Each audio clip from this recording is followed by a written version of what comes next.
Ta vie est en désordre non pas à cause de ce qui t'entoure, mais à cause de ce que tu portes en toi.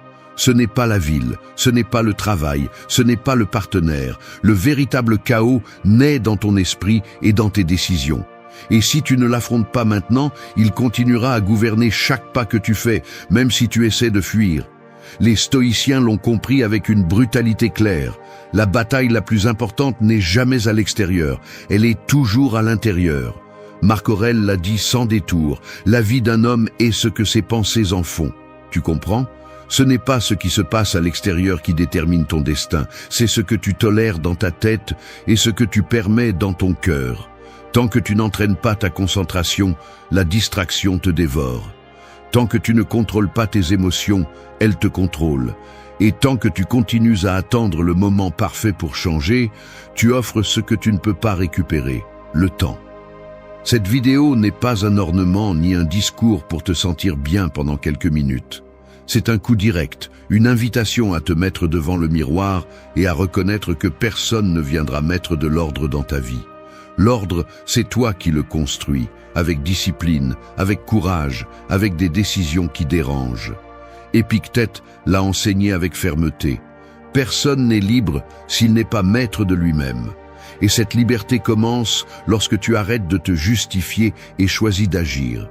Ce que tu vas entendre, ce sont 10 pratiques stoïciennes pour transformer ta vie de l'intérieur vers l'extérieur. Ce ne sont pas des conseils doux, ce sont des défis qui dérangent, car la croissance ne naît jamais du confort. Ici, il ne s'agit pas de perfection, il s'agit de discipline. Il ne s'agit pas d'attendre, il s'agit d'agir. Si tu restes jusqu'à la fin, tu comprendras que ton plus grand ennemi n'est pas à l'extérieur, c'est toi-même. Et en même temps, c'est aussi ton plus grand allié. Es-tu prêt à l'affronter ? 1. Entraîne ta concentration avec une discipline quotidienne. Un esprit dispersé est comme une rivière qui déborde. Il court dans toutes les directions, emporte tout sur son passage, mais n'arrive nulle part avec force. En revanche, lorsque tu parviens à le canaliser, cette même eau qui semblait chaotique se transforme en énergie capable de faire bouger des moulins. C'est ainsi que fonctionne la concentration. Sans discipline, c'est un désordre. Avec une pratique quotidienne, c'est du pouvoir pur. Et si tu n'apprends pas à la contrôler, tu vivras à la merci de chaque distraction qui se présente sur ton chemin. L'erreur la plus courante est de penser que la concentration est un don naturel, alors qu'en réalité c'est une compétence entraînée. Marc Aurèle l'a mieux compris que quiconque en écrivant que l'esprit devient invincible lorsqu'il se concentre sur ce qui dépend de lui. Qu'est-ce que cela signifie ? Que ton attention est ton champ de bataille. Et si tu ne décides pas quoi protéger, le monde le décidera pour toi. Aujourd'hui, tu ne te bats pas seulement contre tes peurs, mais aussi contre les notifications, les réseaux sociaux, les conversations vides, et tout ce qui vole des secondes qui ne reviendront jamais. Si tu veux vraiment des résultats, commence par une pratique simple mais puissante. Réserve un moment chaque jour pour travailler sans interruption. Tu n'as pas besoin d'heures interminables, 30 minutes de concentration totale suffisent. Pendant ce laps de temps, ta mission est de résister à la tentation d'abandonner et de rester ferme. En le répétant tous les jours, tu façonnes ton esprit comme un muscle qui se renforce avec des répétitions constantes. L'inconfort initial fait partie du processus, car c'est seulement en le supportant que tu construis une véritable discipline. Le deuxième conseil est de nettoyer ton environnement. Tu ne peux pas prétendre avoir un esprit concentré si ton espace reflète le désordre. Sénèque avertissait que les petites pertes sont celles qui ruinent une vie entière, et chaque distraction acceptée est un temps qui ne revient pas. Éteins les notifications, range ton bureau, définis l'essentiel et élimine l'inutile. Fais de ton environnement un terrain de soutien et non de sabotage.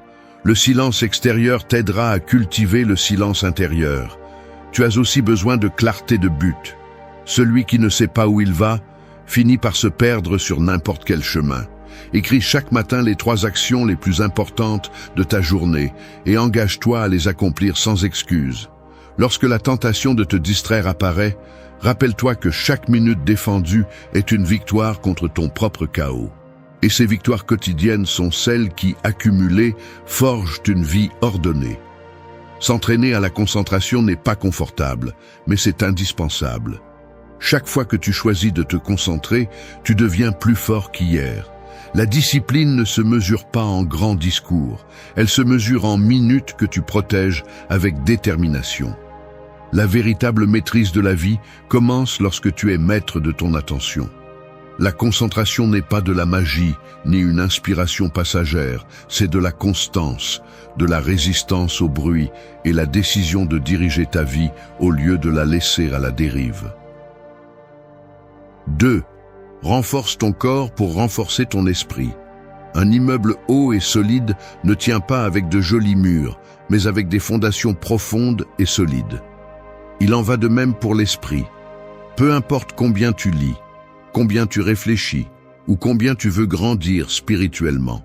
Si ton corps est faible, ton esprit vacillera comme une maison construite sur du sable. Le corps n'est pas un accessoire, c'est le support sur lequel reposent toutes tes pensées, décisions et actions. Prétendre avoir de la discipline, de la clarté et de la résilience sans prendre soin de ton physique est comme demander à un cheval épuisé de gagner une course, cela ne se produira tout simplement pas. Les stoïciens l'ont compris avec précision. Sénèque disait que le corps doit être traité avec rigueur pour qu'il n'en désobéisse pas à l'âme. La force physique n'est pas de la vanité ni un luxe, c'est la base de ta force mentale. Quand tu entraînes ton corps, tu entraînes aussi ton caractère.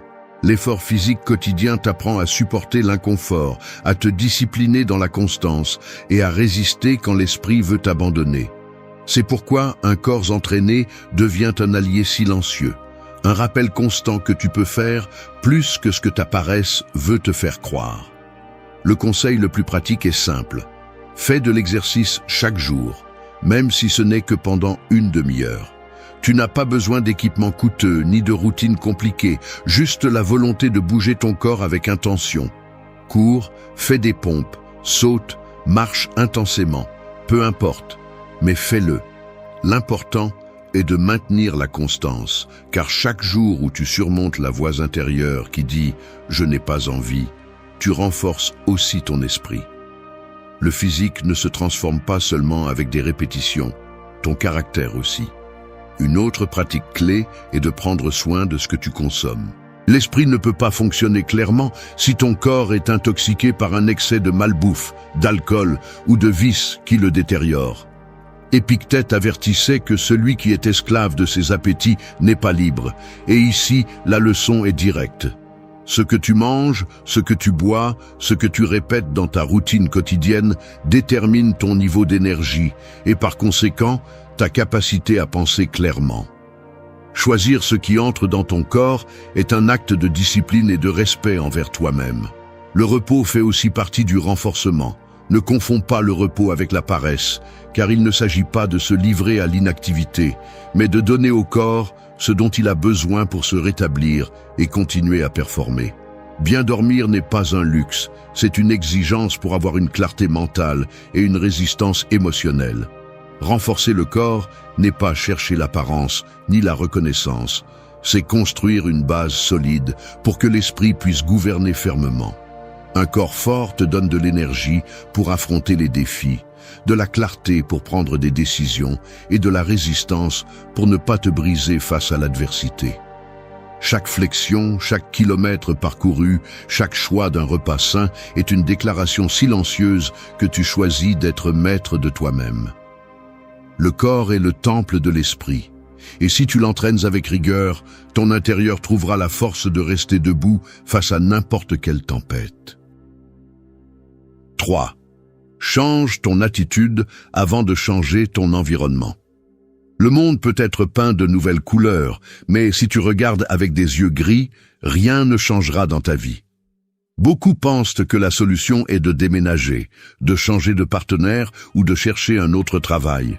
Mais ils se trompent, car ils emportent le même désordre interne partout. L'environnement compte, mais ton attitude détermine tout. Tu peux être au milieu des difficultés et te sentir ferme, ou être dans un paradis et vivre amèrement. La différence n'est pas à l'extérieur, elle réside dans la façon dont tu choisis d'interpréter et de répondre à ce qui t'arrive. Marc Aurèle a écrit que si quelque chose d'extérieur te dérange, ce n'est pas cela qui te perturbe, mais ton jugement à ce sujet. Cette phrase révèle la vérité crue. Ton esprit a le pouvoir de transformer le poids en leçon ou la blessure en opportunité. Si ton attitude est celle d'une victime, tu trouveras toujours des coupables. Si ton attitude est celle de la force, tu trouveras des chemins. La première transformation que tu dois chercher n'est pas de changer les personnes ou l'environnement, mais ta façon de les affronter. Le conseil pratique commence par observer tes pensées. Chaque fois que tu dis « c'est insupportable », arrête-toi et demande-toi « est-ce vraiment insupportable ou est-ce que je refuse d'apprendre de cela ?» Changer ton dialogue interne est comme ajuster la boussole d'un navire. Tu ne peux peut-être pas arrêter la tempête, mais tu décides dans quelle direction naviguer. Une autre étape est de pratiquer la gratitude consciente. Cela semble être un cliché, mais être reconnaissant même au milieu des difficultés change ta perception de ce que tu vis. Cela ne signifie pas te résigner. Cela signifie reconnaître qu'il y a toujours quelque chose d'utile à tirer de n'importe quelle situation. Épictète enseignait que les hommes sont perturbés non par les faits, mais par ce qu'ils pensent des faits. Si tu es reconnaissant, tu choisis de donner un autre sens à ce qui se passe. Il est également essentiel de t'entourer de discipline mentale. Chaque matin, établis l'attitude avec laquelle tu vas agir, ne la laisse pas au hasard. Décide d'être résilient, décide de rester calme, décide de ne pas te laisser emporter par la négativité. Au début, tu auras l'impression de faire semblant, mais avec le temps, ton esprit s'alignera sur cette décision quotidienne. Ton environnement ne s'améliorera pas immédiatement, mais ta façon d'être dans cet environnement le fera, et c'est suffisant pour commencer à le transformer. Changer d'attitude ne signifie pas sourire faussement ou cacher ce qui fait mal. C'est accepter la réalité et répondre avec fermeté. C'est regarder ce que tu ne peux pas changer et l'utiliser comme un gymnase pour entraîner ton caractère. La vie ne s'adapte pas à tes caprices, mais ton esprit peut s'adapter à n'importe quelle vie. Lorsque tu maîtriseras ta perception, l'environnement cessera d'avoir le pouvoir de te détruire. Ta force intérieure sera celle qui mettra de l'ordre dans le chaos externe. Et c'est la plus grande victoire qu'un stoïcien peut atteindre. 4. Libère-toi des vices qui t'asservissent.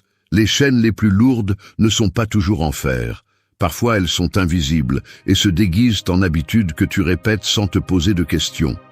Tu crois que tu décides, mais en réalité, c'est ton corps qui obéit. Ton impulsion, ton besoin de fuir l'inconfort. Un vice n'est pas seulement fumer ou boire excessivement, c'est aussi regarder ton téléphone toutes les 5 minutes, manger sans contrôle, succomber à la paresse ou dépendre de la validation des autres. Tout ce qui gouverne tes actes sans ton permission est un maître, et tu es son esclave. Épictète a été catégorique en disant que personne n'est libre s'il n'est pas maître de lui-même. Cela signifie que tant qu'un vice a le contrôle, ta liberté n'est qu'une apparence. Tu peux ressentir un plaisir momentané, mais ensuite vient le vide, la culpabilité et la certitude que tu as perdu une autre bataille contre toi-même. La vie ne se met pas en ordre lorsque tu accumules plus de distractions. Elle se met en ordre lorsque tu brises les chaînes qui te drainent d'énergie et de volonté. Le premier conseil est d'identifier avec une brutalité honnête ce qui te domine. Fais une liste de ces habitudes que tu répètes, même si tu sais qu'elles te détruisent. Ne les maquille pas, ne te cherche pas d'excuses, reconnais-les. La prise de conscience est la première étape pour te libérer. Ensuite, établis un plan clair pour réduire leur emprise sur toi. Il ne s'agit pas d'attendre d'avoir envie de changer, il s'agit d'agir même lorsque ton esprit supplie de rester le même. Une méthode stoïcienne est de pratiquer l'abstinence volontaire. Sénèque parlait de la valeur de s'habituer à la pénurie pour ne pas dépendre du superflu. Tu peux choisir une journée sans réseaux sociaux, une semaine sans alcool, un repas léger lorsque ton corps exige l'excès. Ces actes, bien que petits, sont des entraînements à la liberté. Ils te rappellent que tu es le maître et non tes impulsions. Une autre étape pratique est de remplacer le vice par une discipline utile. Il ne suffit pas d'abandonner une habitude. Tu as besoin de remplir ce vide par quelque chose qui renforce ta vie. Si tu abandonnes la paresse, remplace-la par de l'exercice. Si tu lâches la comparaison, remplace-la par de la gratitude. Si tu arrêtes de dépendre de la validation, remplace-la par des réalisations internes. L'esprit a besoin de direction, et si tu ne lui en donnes pas, il retournera aux anciens schémas. La liberté ne signifie pas ne jamais ressentir de tentation, mais ne pas céder à celle-ci. Chaque fois que tu résistes, tu forges ton caractère. Chaque fois que tu choisis la discipline sur le confort, tu te libères un peu plus. Les vices sont des chaînes, et chaque action consciente est un coup contre ce métal qui te retient prisonnier. Te libérer de ce qui t'a servi est douloureux, car le vice promet toujours un plaisir immédiat. Mais si tu choisis le chemin difficile, tu trouveras la récompense la plus précieuse, être maître de toi-même. Et quand tu te gouvernes, personne ni rien ne peut te soumettre.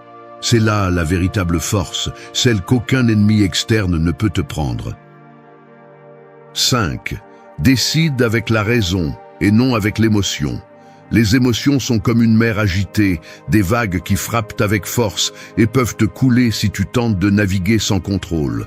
La raison, en revanche, est le gouvernail qui maintient le cap même lorsque la tempête semble insupportable. Celui qui vit guidé uniquement par l'émotion est un bateau à la dérive, esclave du vent et des vagues, incapable d'atteindre un port sûr. Mais celui qui place la raison au commandement transforme même la tempête en une opportunité de démontrer sa maîtrise. Les stoïciens l'avaient bien compris. Marc Aurèle répétait que « si tu es angoissé par quelque chose d'externe, ce n'est pas à cause de la chose elle-même, mais à cause de ton jugement sur elle. » Ce jugement est le filtre de la raison, la capacité de décider non pas à partir de la réaction impulsive, mais à partir de la clarté que donne la réflexion. L'émotion te pousse à parler quand tu devrais te taire, à abandonner quand tu devrais résister ou à attaquer quand tu devrais attendre. La raison, en revanche, te permet de t'arrêter, d'évaluer et d'agir de manière à ce que ta décision ne devienne pas ta condamnation. Le premier conseil est d'apprendre à faire une pause. Face à toute situation qui te perturbe, attends quelques secondes avant de réagir. Cela peut sembler peu, mais ces secondes sont la différence entre exploser et répondre avec fermeté. Épictète enseignait que ce ne sont pas les choses qui nous blessent, mais la façon dont nous les interprétons. Et cette pause est l'espace dans lequel tu décides comment interpréter ce qui se passe. Ne te précipite pas, l'émotion cherche l'urgence, la raison demande le calme. Une autre étape est de te demander quelles conséquences ta décision aura à l'avenir. Sénèque avertissait que la colère est une folie passagère, car sur le moment elle semble juste, mais après elle laisse des cicatrices. Avant d'agir sous l'impulsion, pense, cette décision me donnera-t-elle la paix demain ou me causera-t-elle des regrets? La raison se concentre sur ce qui est durable, l'émotion ne cherche qu'un soulagement immédiat. Il est également vital d'entraîner l'esprit avec des pratiques quotidiennes. Écris tes pensées, revois tes réactions passées, analyse quand tu as agi avec calme et quand tu ne l'as pas fait. L'autoréflexion est un exercice de pouvoir, car elle te permet de détecter des modèles et de les briser. Si tu ne t'observes pas, tu répéteras les mêmes erreurs encore et encore, en pensant que le monde est le coupable, alors qu'en réalité, c'est toi qui ne maîtrises pas tes émotions. Décider avec la raison ne signifie pas réprimer ce que tu ressens. Cela signifie reconnaître l'émotion, l'observer et décider de ne pas être esclave d'elle. L'émotion peut te prévenir d'un danger ou te rappeler une injustice, mais elle ne doit pas avoir le dernier mot. La raison est celle qui évalue, choisit et gouverne. Et quand elle gouverne, la vie s'ordonne, car tes actes ne dépendent pas de ce qui se passe à l'extérieur, mais de la clarté que tu construis à l'intérieur. Celui qui apprend à décider avec la raison devient invulnérable à la manipulation, car personne ne peut contrôler quelqu'un qui maîtrise son propre jugement. C'est la victoire stoïcienne, être maître de son esprit dans un monde qui vit esclave de ses impulsions. 6. Arrête de procrastiner et agis maintenant. Le temps est comme du sable entre les doigts. Plus tu le serres en croyant que tu as le contrôle, plus il s'échappe rapidement. Procrastiner est cette douce auto-tromperie qui promet un lendemain parfait, mais qui en réalité vole ton aujourd'hui. Tu te convaincs qu'il y aura un moment idéal, que demain tu auras plus d'énergie, que plus tard ce sera plus facile. Mais la vérité est que demain n'existe pas, seul existe cet instant. Chaque minute que tu repousses est une minute qui ne revient jamais, et quand tu comprendras cela, tu auras déjà perdu trop de temps. Sénèque a écrit que ce n'est pas que nous avons peu de temps, c'est que nous en perdons beaucoup. Et c'est là la racine de la procrastination, l'illusion que le temps est abondant et infini. Il ne l'est pas. Chaque fois que tu repousses un projet, une décision ou une action, tu décides de rester stagnant. La vie ne se met pas en ordre avec des souhaits, elle se met en ordre avec des pas concrets. Le stoïcien comprend que l'action présente est le seul endroit où il peut exercer un véritable pouvoir. Le premier conseil est d'arrêter d'attendre la motivation. La procrastination vit nourrie par l'idée que tu dois avoir envie d'agir. C'est un mensonge. Tu n'as pas besoin d'envie, tu as besoin de décision. Commence par le plus petit. 5 minutes de travail, une tâche brève, une action minimale qui brise l'inertie. Une fois que tu as fait le premier pas, le mouvement génère du mouvement. Un autre conseil pratique est de diviser le grand en gérable. Beaucoup procrastinent parce que l'objectif semble accablant et l'esprit le rejette. Divise ton objectif en parties, concentre-toi sur l'avancement d'une seule et laisse les petites réussites construire de l'élan. N'oublie pas que Marc Aurèle insistait pour vivre le présent, pour ne pas porter tout le poids de l'avenir d'un seul coup, car tout ce que nous possédons est le maintenant. Il est également utile d'identifier les pièges qui alimentent ta procrastination. Demande-toi, quelles excuses répète-je toujours? Quelles distractions cherchais-je lorsque je dois agir? Fais une liste de ces fuites et élimine-les à la racine. Si le téléphone te vole des heures, éteins-le. Si le désordre te freine, organise ton espace. La procrastination ne se vainc pas avec des souhaits, elle se vainc avec des stratégies concrètes. Un exercice stoïcien puissant est de se rappeler la finitude. La mort n'est pas une pensée morbide, c'est un rappel urgent que le temps s'épuise. Quand tu procrastines, tu agis comme si tu étais éternel, comme si tu pouvais récupérer ce que tu laisses passer. Ce n'est pas le cas. Chaque jour que tu vis est un compte à rebours, et plus tôt tu l'acceptes, plus clairement tu comprendras que agir maintenant est ta seule option. Arrêter de procrastiner ne signifie pas tout faire en un jour, c'est décider de ne pas repousser ce que tu peux commencer. Chaque action entreprise dans le présent brise la chaîne d'excuses qui te retient. La maîtrise de la vie se gagne pas à pas, décision après décision. Et quand tu choisis d'agir maintenant, tu te libères du plus grand poids, le mensonge qu'il y aura toujours du temps. 7. Construisez votre valeur de l'intérieur. Un diamant n'a pas besoin d'applaudissements pour briller. Sa valeur ne dépend pas de qui le regarde, ni de combien le reconnaissent. Il l'a simplement parce que sa nature le soutient. Les gens, cependant, oublient cela et passent une grande partie de leur vie à chercher que les autres confirment leur valeur. Ils s'efforcent de s'intégrer, d'être acceptés, de collecter une validation externe comme s'ils étaient des pièces de monnaie, mais ces pièces rouillent et disparaissent. La vraie valeur ne se mesure pas par ce que les autres disent de vous. Elle se mesure par ce que vous construisez en vous-même. Les stoïciens savaient que dépendre de l'opinion des autres est une forme d'esclavage. Épictète l'a exprimé clairement. Si tu veux être libre, méprise ce qui ne dépend pas de toi. Et ce qui ne dépend pas de toi, c'est ce que les autres pensent, ce qu'ils approuvent ou critiquent. La seule chose que vous contrôlez vraiment est votre caractère, votre discipline et votre intégrité. C'est le terrain sur lequel vous devez travailler chaque jour, car c'est le seul où vous pouvez grandir sans craindre que quelqu'un vous le prenne. Le premier conseil pratique est d'arrêter de mesurer votre vie à l'aune des autres. Demandez-vous, ce que je fais, est-il cohérent avec mes valeurs ? Ou le fais-je simplement pour plaire? Si la réponse est la seconde, vous hypothéquez votre liberté. Commencez à décider en fonction de ce qui compte vraiment pour vous, même si cela dérange les autres. Ce malaise est le signe que vous laissez derrière vous la dépendance à l'approbation. Un autre conseil est de cultiver la discipline personnelle. La valeur intérieure ne vient pas de belles phrases, mais de tenir les promesses que vous vous faites. Quand vous dites « demain je m'entraîne » et que vous vous entraînez, vous construisez la confiance en vous-même.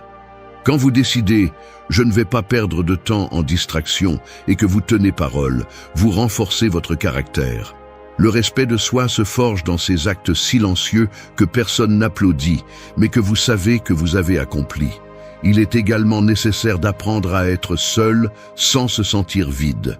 Celui qui a besoin d'une compagnie constante pour se sentir précieux n'a jamais découvert sa véritable force.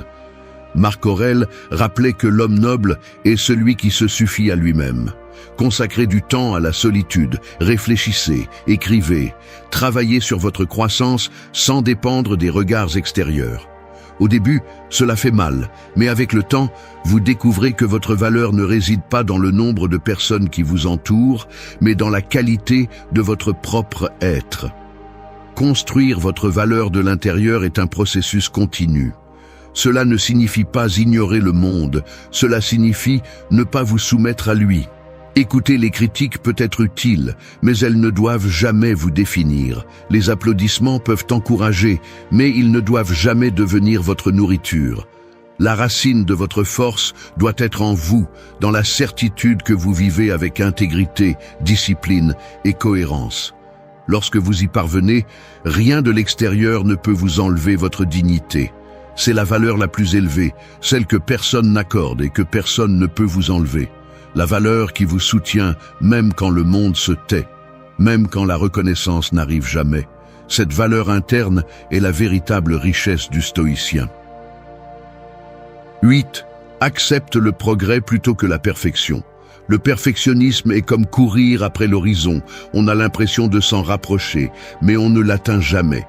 Il y a toujours quelque chose à améliorer, toujours un détail qui manque, toujours un pas qui semble insuffisant. Celui qui vit esclave de la perfection ne célèbre jamais, n'avance jamais, ne se sent jamais complet. Le progrès, en revanche, est réel, tangible et constant. Même s'il est petit, même s'il n'est pas parfait, l'avancement est ce qui transforme ta vie. Les stoïciens comprenaient que chercher l'impossible est perdre la paix. Marc Aurèle disait que la perfection de la vie consiste à vivre chaque jour comme si c'était le dernier, sans anxiété, sans apathie et sans fausseté. Cette phrase renferme une vérité frappante. La vie ne consiste pas à atteindre un état parfait, mais à agir avec fermeté et cohérence à chaque instant. Quand tu acceptes cela, tu arrêtes de te punir pour ne pas atteindre un idéal inatteignable et tu commences à valoriser la discipline quotidienne qui te fait avancer. Le premier conseil est de reconnaître tes progrès, même s'ils sont petits. Demande-toi, suis-je un peu plus discipliné aujourd'hui qu'hier? Ai-je avancé même d'un pas vers mon objectif? C'est pas compte, car la grandeur n'arrive jamais d'un coup. Elle vient de la somme de petites victoires. Célébrer le progrès, c'est valoriser l'effort plutôt que de vivre esclave de l'idée de perfection. Un autre conseil pratique est de te concentrer sur le processus. La perfection est obsédée par le résultat, tandis que le progrès se concentre sur l'action. Si tu entraînes ton corps, ne te compare pas à la version idéale, compare-toi à la version passée de toi-même. Si tu travailles sur ta concentration, n'exige pas d'être à 100% dès le début. Reconnais que chaque minute d'attention retrouvée est une victoire. La comparaison avec les autres ne fait qu'alimenter la frustration. La comparaison avec toi-même nourrit la discipline. Il est également essentiel de changer ton dialogue interne. Arrête de dire « ce n'est pas suffisant » et commence à dire « je progresse ». La perfection te condamne à l'insatisfaction. Le progrès te motive à continuer. Épictète rappelait que l'homme sage ne cherche pas les applaudissements, il cherche à grandir dans ce qu'il peut contrôler. Et ce que tu peux contrôler, c'est ton effort aujourd'hui, pas la perfection demain. Le progrès exige également de la patience. Beaucoup abandonnent parce qu'ils ne voient pas de résultats immédiats, mais oublier que la transformation est lente est une erreur fatale. Sénèque enseignait que rien de précieux ne se construit du jour au lendemain. La patience n'est pas passivité, c'est discipline prolongée, la capacité de rester ferme même lorsque le changement n'est pas encore visible. Accepter le progrès plutôt que la perfection ne signifie pas se contenter, cela signifie être intelligent. Cela signifie comprendre qu'avancer d'un pas aujourd'hui est mieux que de rêver d'un bond impossible demain. Le succès n'est pas d'être parfait, c'est de ne jamais cesser d'avancer. Lorsque tu choisis le progrès, tu choisis la liberté, car tu cesses d'être esclave d'un idéal inexistant et tu deviens maître de ton propre chemin. 9. Cherche des défis volontaires pour grandir. L'acier ne se forge pas dans le calme, il se forge dans le feu. Sans chaleur et sans coup, le métal resterait fragile et sans forme. Il en va de même pour le caractère humain. Il ne se renforce pas dans le confort, mais dans les défis que tu choisis d'affronter. Rester toujours dans la facilité peut te donner une vie sans soubresaut, mais cela te condamne aussi à la faiblesse. Grandir implique de traverser des épreuves, et si elles n'arrivent pas d'elles-mêmes, tu dois avoir le courage de les chercher. Les stoïciens pratiquaient ce principe avec rigueur. Sénèque recommandait de vivre des jours d'inconfort volontaire, dormir sur le sol, manger le minimum, porter des vêtements simples, non pas parce qu'ils étaient pauvres, mais parce qu'ils voulaient s'entraîner à ne pas dépendre de l'extérieur. Cette pratique révélait que la force ne se construit pas quand tout va bien, mais quand tu choisis la difficulté comme maître. Épictète rappelait aussi que le véritable progrès est de montrer de la discipline même quand tu pourrais choisir le plaisir facile. Le premier conseil est d'introduire de petits défis dans ta vie quotidienne. N'attends pas que l'adversité arrive pour tester ton caractère. Lève-toi plus tôt, entraîne-toi quand tu n'as pas envie, prive ton corps de certains luxes, apprends quelque chose de nouveau qui te dérange. Ces défis volontaires sont des entraînements qui préparent ton esprit aux coups inattendus de la vie. Si tu supportes l'inconfort choisi, tu supporteras mieux celui qui vient sans préavis. Une autre étape est de mettre à l'épreuve ta patience et ta discipline dans des contextes où tu n'as pas de garantie. Assumer des projets difficiles, oser t'exposer à des critiques, chercher des expériences qui te sortent de l'ordinaire. Marc Aurèle rappelait que l'obstacle est le chemin. Et quand tu fais des défis une partie de ta routine, tu arrêtes de les voir comme des ennemis et tu commences à les voir comme des alliés. Il est également essentiel de maintenir une mentalité d'apprentissage. Le défi n'est pas seulement pour souffrir, c'est pour grandir. Demande-toi, qu'est-ce que je peux apprendre de cet inconfort? Quelle partie de moi se renforce avec ce défi? Ainsi, tu transformes la douleur en leçon, la frustration en patience et la chute en résilience. Chaque difficulté, si tu l'affrontes avec cette attitude, devient un maître. Un exercice stoïcien puissant est de pratiquer la privation volontaire. Choisis consciemment de lâcher quelque chose que tu aimes, non pas pour te punir, mais pour te rappeler que tu n'es l'esclave de rien. Dormir moins confortablement, réduire tes dépenses, jeûner, tout cela entraîne ta volonté. Cela te montre que tu peux vivre avec moins et que ta force ne dépend pas de l'extérieur. Chercher des défis volontaires ne signifie pas compliquer ta vie sans raison. Cela signifie choisir des inconforts stratégiques pour construire un caractère inébranlable. Chaque défi accepté est une brique de plus dans ta forteresse intérieure. Et quand la véritable adversité arrivera, elle ne te trouvera pas faible ni effrayé, mais préparé. Le confort constant endort, la difficulté volontaire réveille. Celui qui cherche des défis devient maître de lui-même, car il apprend que grandir implique toujours de l'inconfort et que le feu qui brûle est le même qui forge. 10. Pratique le pardon comme un acte de liberté. Garder rancune est comme porter un sac à dos plein de pierres et prétendre courir avec toute sa vie. Chaque offense non pardonnée, chaque blessure non résolue devient un poids qui épuise l'esprit et consomme l'énergie. Le pardon n'efface pas ce qui s'est passé ni ne justifie le tort, mais il brise la chaîne qui te lie au passé. Ce n'est pas un cadeau pour celui qui t'a blessé, c'est un acte de libération personnelle. Les stoïciens comprenaient que la colère et le ressentiment sont des formes d'esclavage. Marc Aurèle a écrit que la meilleure vengeance est de ne pas ressembler à celui qui t'a fait du mal. Cet enseignement est brutalement clair. Tant que tu imites la haine, tu restes coincé dedans. Pardonner ne signifie pas oublier, ni permettre qu'on te fasse à nouveau du mal. Cela signifie arrêter de nourrir en toi ce qui te consume. Celui qui ne pardonne pas devient l'esclave de la même douleur qu'il déteste.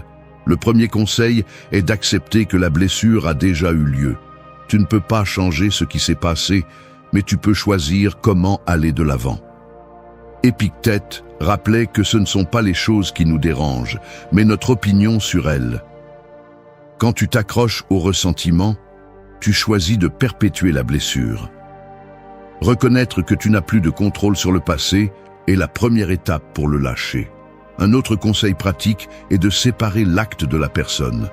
Quelqu'un peut t'avoir fait du mal, mais ta vie ne doit pas être définie par cet acte.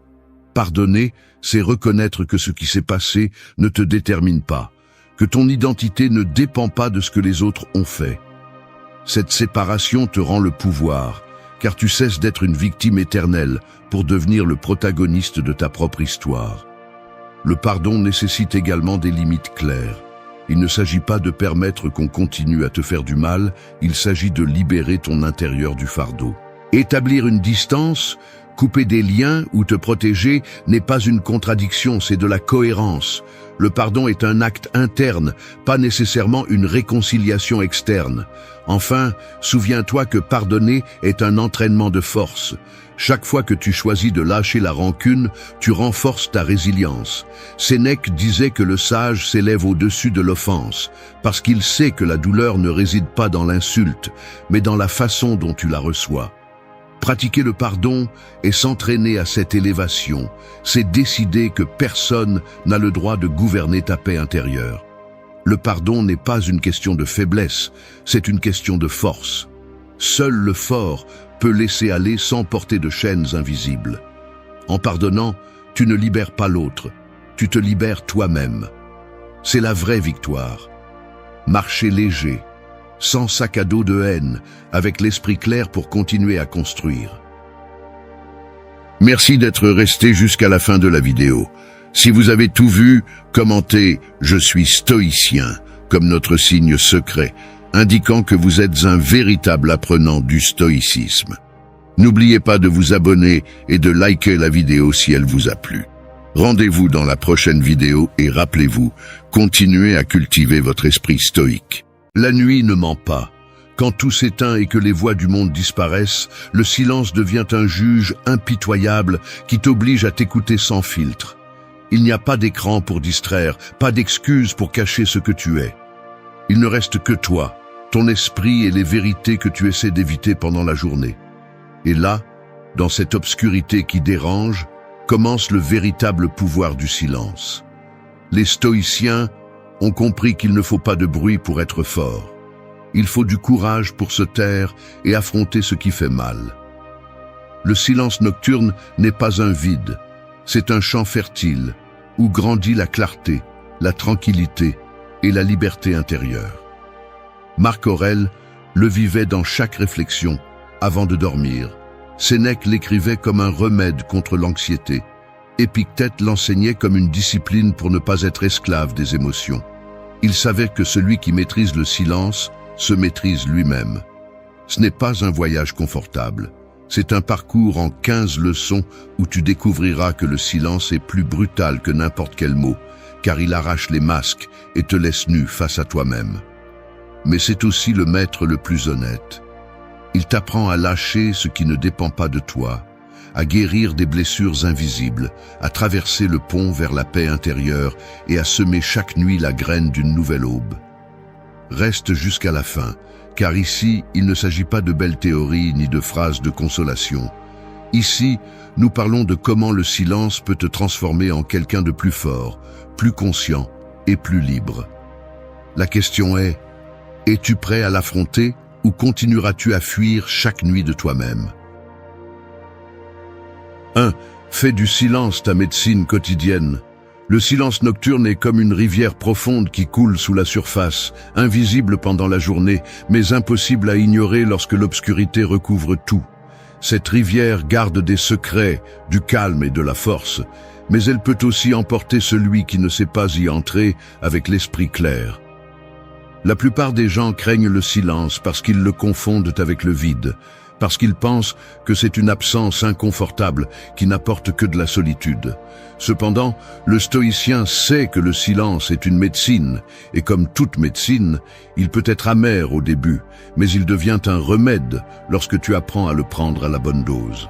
Faire du silence, ta médecine quotidienne, signifie transformer ce que beaucoup voient comme un espace vide en un laboratoire personnel où tu entraînes ton esprit à lâcher le bruit, à observer calmement et à écouter ce qui compte vraiment. Le problème est que nous avons rempli nos nuits de distractions qui anesthésient, écrans, conversations superficielles, soucis répétitifs.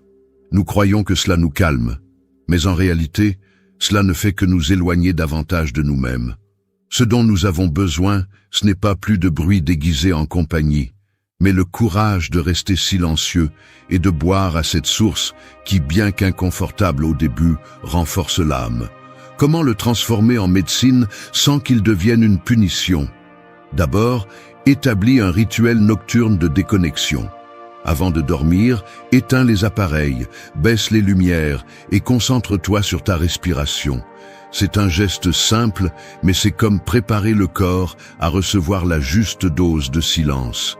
Tu n'as pas besoin d'heures, 10 minutes de tranquillité totale suffisent pour remarquer comment l'esprit commence à ordonner ce qui semblait chaotique. Le deuxième conseil est d'apprendre à écrire ce qui te poursuit. Lorsque le silence arrive et que les pensées t'attaquent, mets-les sur papier. Écrire, c'est sortir le poison de la poitrine et le laisser dehors pour que le silence guérisse au lieu d'étouffer. Le troisième conseil est de donner un but au silence. Ne le vois pas comme un temps mort, mais comme un entraînement. Utilise ces moments pour réfléchir à des questions stoïciennes. Qu'ai-je fait aujourd'hui qui était sous mon contrôle? Quelles émotions m'ont dominé et lesquelles ai-je pu dominer? Cette pratique transforme la nuit en un maître sévère mais juste. Il ne s'agit pas de te critiquer sans pitié, mais de te reconnaître avec honnêteté et d'apprendre de cela. Tu dois aussi éviter de confondre le silence avec l'isolement destructeur. Ce n'est pas t'éloigner du monde, ni t'enfermer dans un vide, mais créer un espace conscient où le calme peut guérir. Si tu remarques que le silence se transforme en anxiété insupportable, change de perspective. Accompagne-le de respiration profonde, de musique douce sans paroles ou d'une brève méditation guidée. L'objectif n'est pas de fuir, mais de t'habituer peu à peu, comme celui qui s'habitue à un goût fort jusqu'à découvrir sa valeur nutritive. Fais du silence ta médecine quotidienne et tu verras comment ta relation avec la nuit change. Tu cesseras de craindre le moment où tout se tait, parce que tu comprendras que c'est là que se cache la force que le bruit n'a jamais pu te donner. Chaque dose de silence prise avec discipline te rendra plus résistant à l'anxiété, plus maître de ton esprit et plus libre face aux distractions qui consomment ton énergie. Le silence est un maître sévère, oui, mais c'est aussi le seul qui te montre la vérité sans fioriture. Et si tu as le courage de l'écouter chaque nuit, tu découvriras que ce qui semblait être une rivière sombre est en réalité la source la plus claire de ta propre force. 2. Transforme l'inquiétude en clarté. L'esprit agité la nuit ressemble à une chambre remplie de miroirs brisés. Chaque fragment reflète une partie de toi, mais tous déforment l'image entière. Les pensées bondissent comme des reflets désordonnés, créant confusion, anxiété et un bruit intérieur qui t'empêche de te reposer. Cette inquiétude ne naît pas du silence, mais de la façon dont tu l'affrontes. Le silence n'invente pas tes préoccupations. Il les amplifie pour que tu n'aies nulle part où les cacher. Et c'est là que beaucoup échouent. Au lieu de profiter de cette occasion pour mettre de l'ordre dans leur esprit, ils se laissent emporter par le flot de pensées sans direction. Le stoïcien savait qu'on ne peut pas contrôler le cours de la vie, mais seulement la manière dont on y répond. Marc Aurèle disait que l'esprit se teinte de la couleur de tes pensées. Si ton silence nocturne est rempli d'anxiété et de peur, ton repos se colore de ces teintes. La différence réside dans la façon dont tu choisis de gérer l'inquiétude. Le premier pas pour transformer l'inquiétude en clarté est de reconnaître que lutter contre les pensées ne sert à rien. Plus tu essaies de les faire taire de force, plus elles crient. Au lieu de leur résister, observe-les comme on observe des nuages passer dans le ciel. Elles sont là, elles ont une forme, mais elles ne sont pas permanentes. Cet acte simple d'observation réduit le poids que tu leur donnes et ouvre un espace pour que le silence agisse comme un filtre. Le deuxième conseil est d'utiliser la respiration comme encre. Quand l'esprit s'accélère, le corps suit. Respire lentement, profondément, en comptant chaque inspiration et chaque expiration. La respiration n'apaise pas seulement le corps, elle ordonne aussi l'esprit. C'est un principe fondamental de la philosophie stoïcienne, revenir au présent, car le présent est toujours plus supportable que les fantômes du futur ou les échos du passé. Une troisième habitude puissante consiste à pratiquer la gratitude nocturne. Quand l'inquiétude surgit, ton esprit se focalise sur ce qui manque ou sur ce qui a mal tourné. Change cette direction par un acte de rébellion. Écris ou répète à voix basse 3 choses pour lesquelles tu es reconnaissant dans la journée. Elles n'ont pas besoin d'être grandes, le sourire de quelqu'un, le fait d'avoir résisté à une tentation, ou simplement celui d'avoir un toit. La gratitude agit comme une lumière qui traverse l'obscurité de l'inquiétude et révèle un chemin de clarté. Une autre stratégie consiste à transformer l'énergie de ces pensées en plans concrets. Si ce qui t'inquiète est quelque chose que tu dois résoudre, écris un plan simple pour demain. Noter une action claire transforme le bruit en direction et libère ton esprit du fardeau de devoir te le rappeler toute la nuit. Sénèque enseignait que nous ne souffrons pas tant de ce qui est réel que de ce qui est imaginé. Le dernier conseil est d'accepter que toutes les réponses n'arrivent pas immédiatement. Le silence ne résout pas toujours sur le champ, mais il donne l'espace nécessaire pour que les idées s'ordonnent. Parfois, la clarté n'apparaît pas pendant la nuit même, mais au matin, après avoir permis à ton esprit de se reposer. L'important est de ne pas confondre inquiétude et échec, mais de la voir comme un signal qu'une partie de toi demande ton attention, et que le silence est l'endroit idéal pour la découvrir. Transformer l'inquiétude en clarté est un acte de discipline et de courage. Cela ne signifie pas que le bruit intérieur disparaît à jamais, mais que tu apprends à l'utiliser comme matière première pour créer de l'ordre. La prochaine fois que la nuit t'assaillira de pensées débordantes, souviens-toi que c'est toi qui décides si ces fragments de miroir brisés te blessent ou si tu les ajustes pour voir un reflet plus net. Le silence t'offre l'espace, mais la clarté, c'est toi qui la construis. 3. Lâche ce qui ne dépend pas de toi. L'esprit chargé de soucis ressemble à un voyageur qui essaie de traverser un pont en portant des pierres dans ses poches, un sac à dos plein et des chaînes attachées à ses pieds. Il avance, oui, mais chaque pas est lent, douloureux et souvent inutile. Le pire, c'est que la plupart de ces pierres ne lui appartiennent même pas. Il les a ramassées sur le chemin parce qu'il croyait qu'il devait les porter. C'est ainsi que nous vivons chaque nuit, accrochés à des problèmes, à des opinions étrangères et à des situations qui n'ont jamais été sous notre contrôle. Le silence de la nuit expose ce poids de manière brutale, car au milieu du calme, tu entends avec plus de force tout ce que tu ne peux pas changer. Le stoïcisme enseigne que la liberté commence lorsque tu distingues ce qui est sous ton contrôle et ce qui ne l'est pas. Épictète a été clair. L'extérieur est indifférent. L'intérieur est la seule chose qui compte. Cependant, nous continuons à perdre de l'énergie dans ce que nous ne pourrons jamais maîtriser, de l'opinion des autres au cours de la chance. À quoi bon te fatiguer dans des discussions mentales avec des scénarios qui ne sont pas entre tes mains? Le résultat est toujours le même. Anxiété, frustration et perte de temps précieux. Le premier conseil pour lâcher ce qui ne dépend pas de toi est de pratiquer la dichotomie du contrôle de manière consciente. Avant de dormir, pose-toi 2 questions simples. Est-ce que cela est sous mon contrôle? Puis-je faire quelque chose à ce sujet maintenant? Si la réponse est non, alors libère-le. Il n'a pas de sens de porter un poids que tu ne peux pas bouger. Cette habitude mentale fonctionne comme un filtre qui nettoie ton esprit avant de dormir et te permet de te reposer avec plus de sérénité. Le deuxième conseil est d'arrêter d'être obsédé par l'opinion des autres. Souvent, l'inquiétude nocturne surgit parce que quelqu'un a dit quelque chose qui a blessé ton orgueil ou parce que tu crains ce que les autres pensent de toi. Marc Aurèle rappelait que bientôt tout le monde oubliera, même ceux qui jugent aujourd'hui. T'accrocher à ces voix ne fait que te lier à un jugement qui ne contrôle pas ta vie. Change de focus. Pense à comment tu as agi, à ce qui était entre tes mains, et laisse le reste se dissoudre dans le silence. Une autre pratique puissante est de visualiser l'acte de lâcher.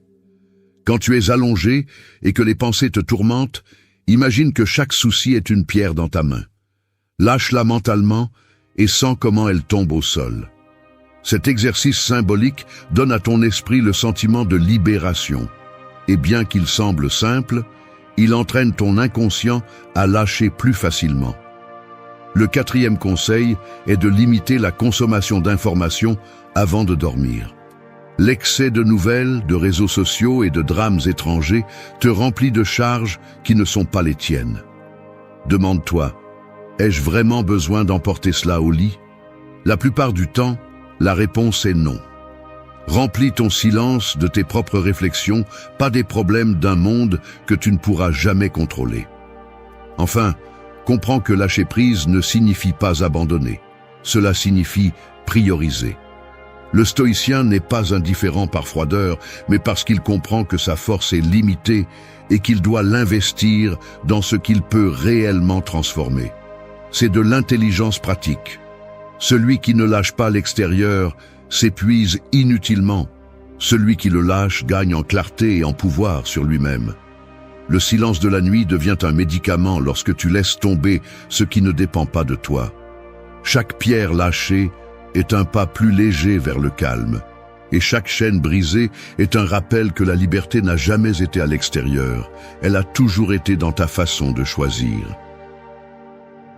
4. Nettoie tes blessures invisibles. Les blessures qui pèsent le plus ne sont pas celles qui saignent, mais celles que personne ne voit. Elles se cachent comme des cicatrices sous la peau de l'âme, silencieuses pendant la journée, mais la nuit, elles se réveillent avec plus de force. C'est comme marcher avec des morceaux de verre enfouis dans les pieds. Ils ne se voient pas de l'extérieur, mais chaque pas fait mal. Le silence nocturne, en éteignant tout bruit extérieur, met à nu ces marques que nous préférons ignorer, des souvenirs qui font mal, des mots qui ont blessé et des erreurs qui continuent à faire mal. Si tu n'apprends pas à les nettoyer, tu continueras à répéter la même histoire encore et encore. Les stoïciens savaient que l'esprit malade ne se guérit pas avec des distractions, il se guérit avec la réflexion et la discipline. Sénèque disait que personne n'est plus malheureux que celui qui ne regarde jamais en lui-même. Dans le silence de la nuit, une opportunité unique s'ouvre. Écoutez ces blessures invisibles pour commencer à les guérir. Il ne s'agit pas de recréer la douleur, mais de l'affronter avec courage, de la reconnaître et de lui donner le traitement qu'elle mérite. Le premier conseil est de ne pas fuir tes émotions. Quand l'inconfort arrive, beaucoup cherchent à le couvrir avec du divertissement ou du bruit. Cette habitude est comme couvrir une blessure avec des vêtements sans la désinfecter. Elle semble cachée, mais elle continue à s'infecter. Au lieu de fuir, consacre quelques minutes chaque nuit à te demander quelle émotion est apparue avec le plus de force pendant la journée. La nommer fait déjà partie de la guérison, car en mettant des mots dessus, tu cesses d'être l'esclave de ce que tu t'es. Le deuxième conseil est d'écrire ce que tu ressens. Le papier supporte ce que ton esprit ne devrait pas porter seul. Noter tes peurs, ta colère ou ta tristesse est comme nettoyer une blessure avec de l'eau claire. Ça fait mal au début, mais ça empêche l'infection. Le silence devient ainsi un allié qui te force à lâcher ce que le cœur ne peut plus retenir. Une autre pratique puissante est l'auto-interrogation stoïcienne. Demande-toi, pourquoi ce souvenir m'affecte-t-il autant? Quelle croyance cachée maintient cette blessure en vie? Souvent, nous découvrons que ce qui fait mal n'est pas l'événement en lui-même, mais le sens que nous lui avons donné. Changer de perspective transforme la blessure en apprentissage. Marc Aurèle le résumait bien. Si c'est dans ton esprit, tu peux lui donner une autre forme. Le quatrième conseil est de ne pas t'accrocher à la culpabilité. Beaucoup de blessures invisibles restent ouvertes parce que tu revives encore et encore ce que tu as fait de mal. Mais la culpabilité perpétuelle ne guérit pas, elle paralyse seulement. Apprends à la remplacer par la responsabilité. Reconnais ton erreur, assume ce qui dépend de toi et laisse le reste se dissoudre. Le silence de la nuit est un bon moment pour te rappeler que tu n'es plus la même personne qui a commis cette erreur et que chaque jour, tu as l'opportunité de faire différemment. Le cinquième conseil est de pratiquer le pardon intérieur. Il ne s'agit pas de justifier l'injustifiable, mais de te libérer du poison qui reste à l'intérieur. Garder du ressentiment, c'est comme laisser une épine enfoncée en espérant que le temps l'expulse seul, mais cela n'arrive jamais. La seule façon de guérir est de retirer cette épine de ta propre main, même si cela fait mal. Le silence nocturne est le moment parfait pour le faire, car personne d'autre ne te distrait et tu peux affronter cette vérité en solitude. Nettoie tes blessures invisibles chaque nuit et tu remarqueras comment le fardeau devient plus léger. Cela ne signifie pas que tu oublieras. Cela signifie que tu apprendras à regarder tes cicatrices sans peur, en reconnaissant qu'elles t'ont rendu plus fort. Le silence n'efface pas le passé, mais il t'apprend à le transformer en force présente. Et quand tu apprends à dormir avec des blessures propres, tu te réveilles avec l'esprit libre pour marcher sans le poids de ce qui t'a brisé un jour. 5. Traverse le pont vers la paix intérieure. L'esprit humain ressemble à une ville bruyante pendant la journée. Des voitures qui passent, des voix qui se croisent, des annonces qui crient à chaque coin de rue. Mais quand la nuit tombe, ce tumulte extérieur s'éteint et laisse place à un silence étrange, comme un pont qui relie ce que tu as été pendant la journée à ce que tu seras demain. Ce pont n'est ni de pierre ni de fer, il est invisible, fait de pensées, d'émotions et de décisions. Et le traverser n'est pas toujours facile, car de l'autre côté, ce n'est pas le bruit qui t'attend, mais la paix intérieure, un lieu que beaucoup désirent, mais que peu atteignent parce qu'ils se laissent distraire en cours de route. Les stoïciens ont compris que la paix ne se trouve pas dans les palais, ni dans la richesse, ni dans la célébrité, mais dans la façon dont tu apprends à gouverner ton esprit. Marc Aurèle le disait sans détour. La tranquillité vient de l'ordre de tes propres pensées. Le silence nocturne est ce pont qui t'invite à mettre de l'ordre dans ce qui désordonne ta vie. Si tu le traverses avec discipline, chaque nuit devient un acte de libération.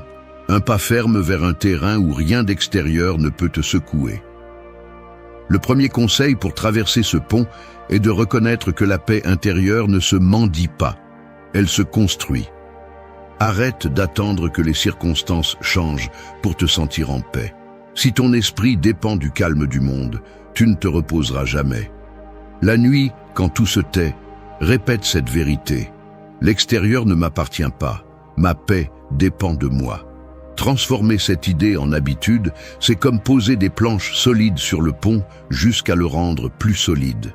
Le deuxième conseil est de pratiquer la respiration consciente comme outil de transition.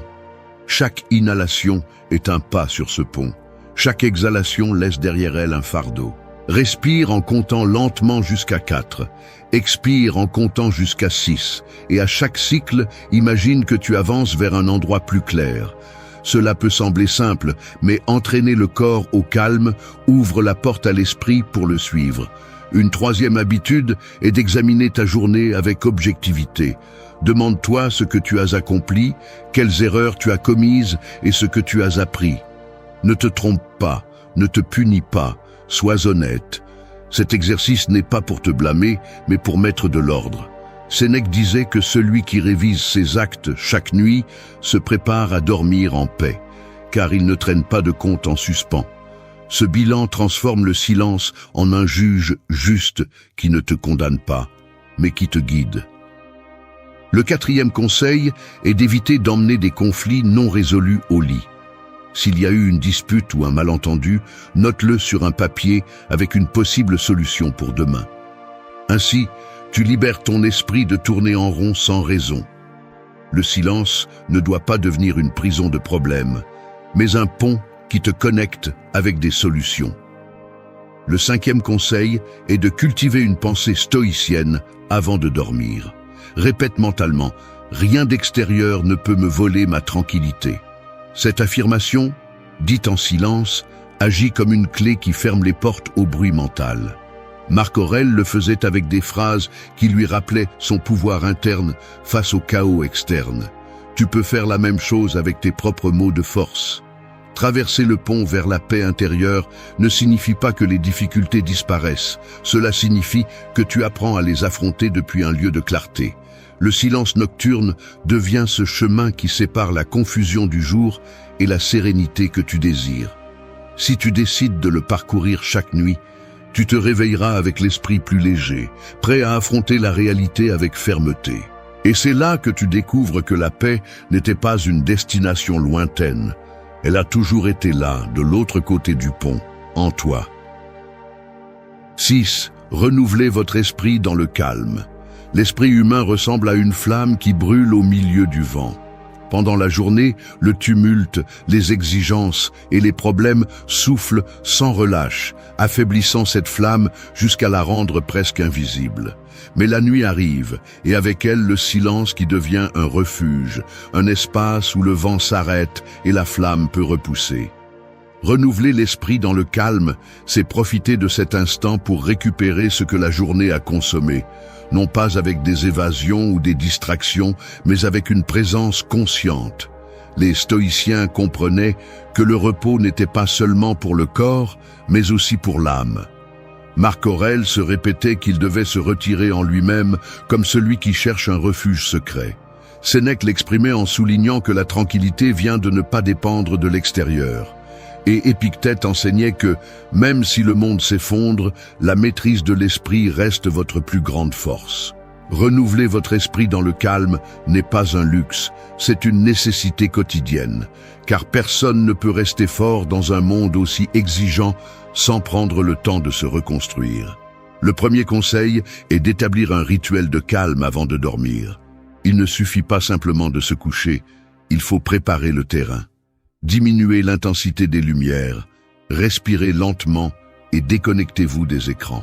Ce simple acte est comme fermer les portes au bruit de la journée et ouvrir l'espace pour que votre intérieur respire. Le corps obéit aux symboles et lorsque vous créez cet environnement, votre esprit comprend qu'il est temps de se renouveler. Le deuxième conseil est de pratiquer la visualisation stoïcienne. Avant de dormir, imaginez que chaque souci de la journée se dissout comme de la fumée dans l'air. Vous pouvez le visualiser comme une corde qui se coupe ou comme un fardeau que vous lâchez. En le faisant, vous envoyez à l'inconscient un message clair. Je n'ai pas besoin de porter cela avec moi. Cet acte symbolique permet au silence de travailler en faveur de votre calme, plutôt que contre vous. Le troisième conseil est de consacrer quelques minutes à la gratitude profonde.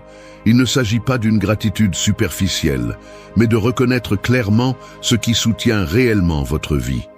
Remerciez la santé, les personnes qui vous accompagnent, les opportunités que vous avez eues, même les difficultés qui vous ont fait grandir. Cette pratique non seulement apaise l'esprit, mais renforce aussi l'esprit parce qu'elle le concentre sur ce qu'il a déjà, pas sur ce qui lui manque. Une autre stratégie puissante est la lecture brève de pensées philosophiques avant de dormir. Les stoïciens avaient l'habitude de revoir des idées qui rappelaient la fugacité de la vie, l'importance de la vertu et l'insignifiance du bruit extérieur. Une seule phrase de Marc Aurèle ou de Sénèque peut agir comme une graine qui germe dans le calme de la nuit et renouvelle la perspective avec laquelle vous affronterez le lendemain.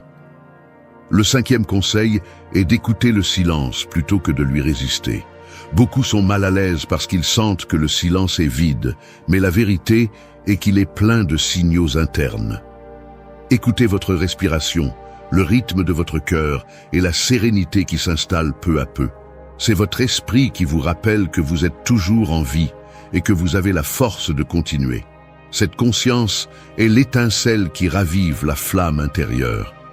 Renouveler votre esprit dans le calme n'est pas se compliquer avec des techniques complexes. C'est apprendre à utiliser la nuit comme un atelier secret où vous reconstruisez votre force. Chaque jour, le monde essaie de vous user, mais chaque nuit, vous avez l'opportunité de vous relever plus fort. Si vous choisissez le calme comme votre allié, vous vous réveillerez non seulement reposé, mais renouvelé, avec un esprit plus ferme qu'aucun bruit extérieur ne pourra briser. Le silence n'est pas une absence, c'est le feu qui vous rallume. 7. Apprenez la patience dans le silence. Le silence nocturne ressemble à une horloge sans aiguille. Il ne marque pas l'heure, il ne court pas, il est simplement là. Et cette tranquillité, qui pour beaucoup est insupportable, est en réalité le plus dur des enseignants, la patience. Le monde moderne nous a formés à l'immédiateté, à vouloir des résultats instantanés, des réponses rapides et des gratifications immédiates. Mais lorsque la nuit tombe et qu'il n'y a pas de stimuli externes pour nous divertir, ce que nous évitons tant se révèle, l'incapacité d'attendre sans anxiété. La philosophie stoïcienne soutenait que la patience n'est pas de la passivité, mais de la maîtrise de soi face au temps. Épictète disait que nous ne souffrons pas des choses, mais de la façon dont nous les interprétons. Cette interprétation, lorsqu'elle manque de patience, se transforme en impatience destructrice. Vous voulez que tout change maintenant, que les blessures guérissent rapidement, que les plans se réalisent immédiatement. Le silence, cependant, enseigne le contraire. Il vous oblige à vous arrêter, à accepter que les choses prennent leur rythme et que résister à ce rythme ne fait qu'augmenter la douleur. Le premier conseil pour apprendre la patience dans le silence est de s'entraîner à respirer comme un exercice d'attente. Prenez quelques minutes pour inspirer profondément, retenir votre souffle et ensuite le relâcher lentement. Ce geste simple entraîne votre corps et votre esprit à supporter la pause. Chaque respiration devient une leçon pratique. L'important n'arrive pas en courant. Il arrive lorsque vous respectez le rythme naturel. Le deuxième conseil est d'utiliser le silence nocturne pour observer vos pensées sans réagir immédiatement. Lorsque l'impatience arrive, ne cherchez pas de solutions rapides ni d'échappatoires immédiats. Imaginez que vos pensées sont des enfants agités dans une salle de classe. Votre rôle n'est pas de les punir ni de courir après eux, mais de les observer jusqu'à ce qu'ils se calment d'eux-mêmes. Cette attitude développe la patience intérieure que vous pourrez ensuite appliquer dans votre vie quotidienne. Le troisième conseil est d'établir de petits défis d'attente consciente. Par exemple, lorsque vous vous couchez, évitez de vérifier votre téléphone pendant les 30 premières minutes. Cette petite discipline renforce votre tolérance à la pause. Ce qui semble insignifiant dans la pratique quotidienne construit des muscles de patience pour des situations plus grandes. Marc Aurèle rappelait que rien de grand ne surgit du jour au lendemain, et apprendre à attendre dans les petites choses prépare le caractère pour les grandes.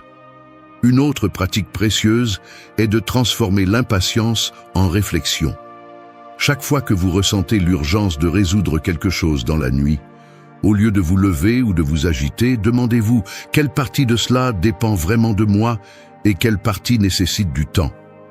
Cette simple question désarme l'anxiété, car elle vous rappelle que tout ne se résout pas par une action immédiate. Souvent, la meilleure décision est d'attendre et de laisser le temps faire son travail. Le cinquième conseil est de se rappeler que la patience est un acte de force, pas de faiblesse. Celui qui attend calmement n'est pas passif, c'est quelqu'un qui a confiance en sa capacité à résister. Sénèque disait que rien ne nous appartient plus que le temps, et le gaspiller en impatience est une insulte à cette ressource si limitée. Utilisez le silence nocturne pour vous réconcilier avec le temps, pour comprendre que chaque attente est aussi une opportunité de croissance. Apprendre la patience dans le silence ne signifie pas se résigner ni tomber dans l'apathie, cela signifie accepter que la vie se déplace à son propre rythme et que le véritable pouvoir réside dans l'alignement avec lui sans se briser. 8. Sème ta nuit pour un nouveau lever de soleil. La nuit ressemble à un champ sombre où personne ne voit ce qui se passe sous la terre. À première vue, elle semble calme, Mais dans l'invisible, la graine est déjà en train de travailler, se brisant pour donner vie à ce qui émergera demain. C'est ainsi que fonctionne ton esprit et ton âme dans le silence nocturne. Ce que tu sèmes avant de dormir germera en toi et définira la manière dont tu te réveilleras. Si tu remplis ce terrain de pensées chaotiques, de ressentiments et de peur, à l'aube, tu récolteras de l'anxiété et de la fatigue.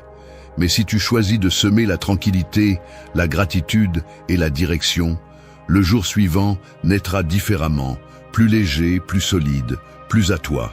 Le stoïcisme enseigne que chaque journée doit se terminer par un bilan, car il n'y a pas de lendemain solide sans une nuit bien semée. Marc Aurèle écrivait pour lui-même des réflexions qui semaient la clarté dans son esprit, comme un agriculteur qui prépare la terre avant de dormir. Sénèque recommandait de revoir les erreurs de la journée pour les corriger, non pas avec culpabilité, mais avec l'intention de grandir. La première étape pour semer ta nuit est de pratiquer l'examen conscient. Demande-toi ce que tu as bien fait, ce que tu aurais pu améliorer et ce que tu dois lâcher. Cette réflexion fonctionne comme une charrue qui nettoie la terre des pierres, car elle enlève de ton esprit ce qui pourrait entraver le repos. Il ne s'agit pas de te juger durement, mais de reconnaître ta réalité avec honnêteté et de semer la graine de l'amélioration. La deuxième habitude est de choisir une pensée graine pour dormir. Cela peut être une phrase stoïcienne, une idée puissante ou une affirmation qui te rappelle ton contrôle intérieur. La répéter en silence est comme laisser une graine dans la terre fertile de ton esprit. Cette graine, pendant le sommeil, se transforme en force qui nourrit ton esprit et se reflète dans la façon dont tu affrontes l'aube.